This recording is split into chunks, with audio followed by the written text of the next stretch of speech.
Hello friends! Today's video is the making of page 4 of Pure Black Part 3. For today's video, I do not have any of the screen recordings of the actual work I put into the page, but I do have the initial sketch from whenever I was laying out the page, so we're just gonna start there. Okay, so here's my rough sketch from the layout of the page, and as you will see, it's actually pretty much spot on with the eventual final drawings. So I'm just going to go ahead and zoom in on this first panel and turn that one on. And so this is, of course, a different scene. So it's taking place inside Katja's room. So I'm going to talk a little bit about how I do interior scenes, especially for settings like this that I'm revisiting really frequently. Okay, so I turned the shading off so you can see the actual background. And so I actually have a little 3D model of Katja's bedroom that I made. And so then what I can do is I can open that up and I can export out still pictures from how the scene is going to be set up. And it's just something that saves me a lot of time because I don't have to remember what all is in the scene, and I don't have to measure out all of the perspective and everything every single time I draw this same bedroom. Okay, now I'm going to turn all the shading back on. And then of course also I have Katja bundled up in a blanket with Asbjorn laying against her. Okay, so moving on to the second panel.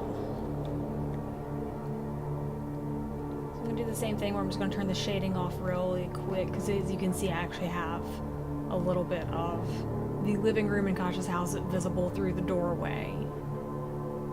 Well, the model of Katja's room is actually like a model of her entire house. And moving on to the third panel. Okay, since the background is the same as the last one, I'm just going to talk about sort of how the characters are assembled in this panel. So of course,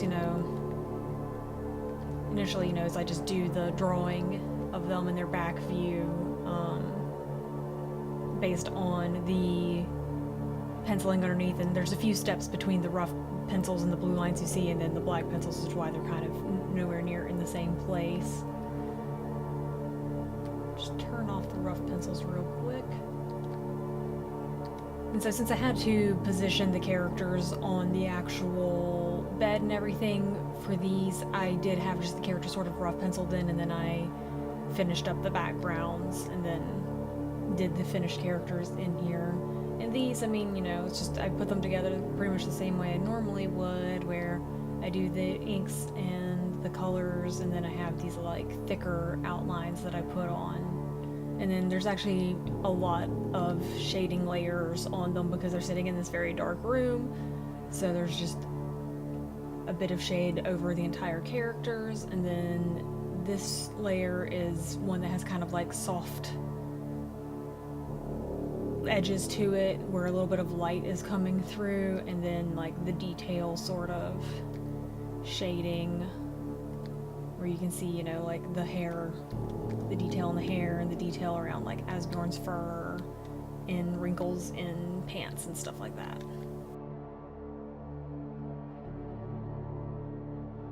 Okay, I'm just gonna go ahead and turn on the last two panels right now.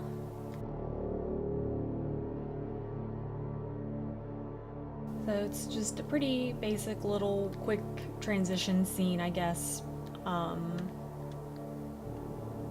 So you kind of know like where Katja is after having, gotten the headache and the visions toward the end of part 2, and how she's doing, and then getting Ghislaine in the story a little bit more since she's slowly becoming more of a main character.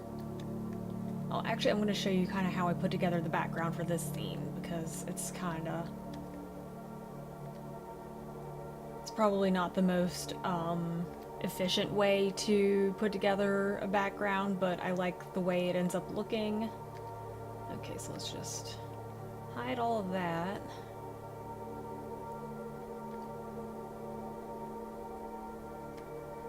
Okay, so yeah, it's made out of an awful lot of layers. Okay, so that's just a shading layer. Where are you? I don't think you're anything. I think I could delete you. Oops.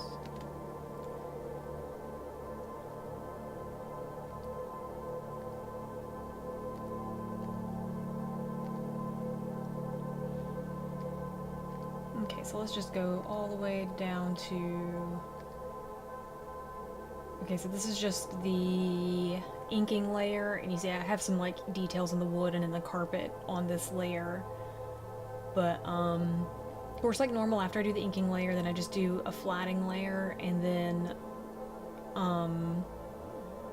I just do like some really basic colors for the outside, like just some green and some blue for the grass and the sky.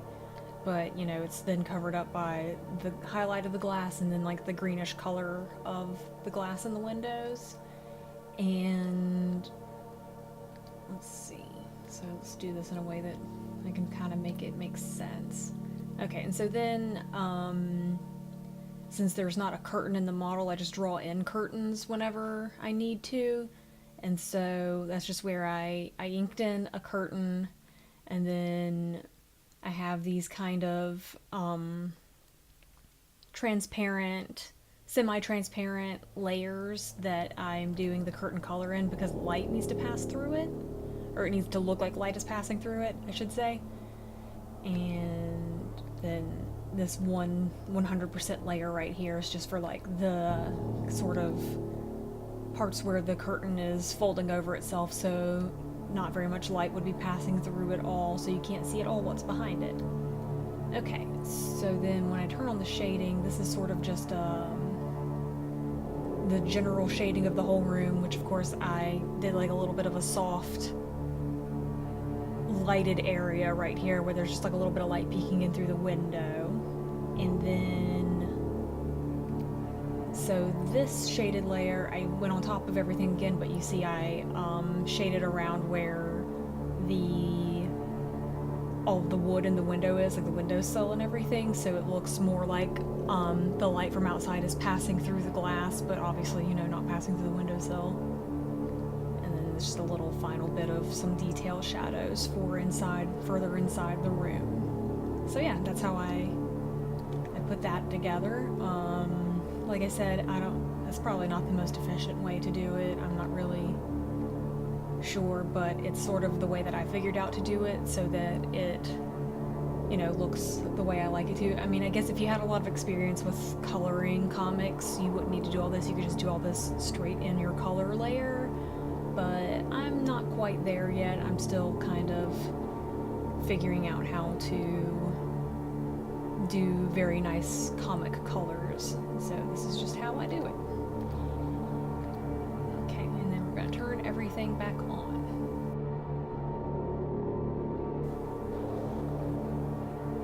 Here is the finished page. I posted this a couple of days ago, so you've probably seen it already.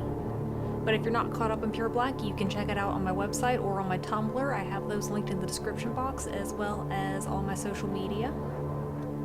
The music in today's video is Class G Mission 144 on the Phaeton EP by Aura Heavy Industry. I have links where you can check out this song and other tracks by this artist in the description box. I'm particularly fond of this EP because it shares its name with my favorite character from Hunter x Hunter. Thanks for watching today. I'll be back next week with another new page and a new making of video. And I will see you guys later. Bye!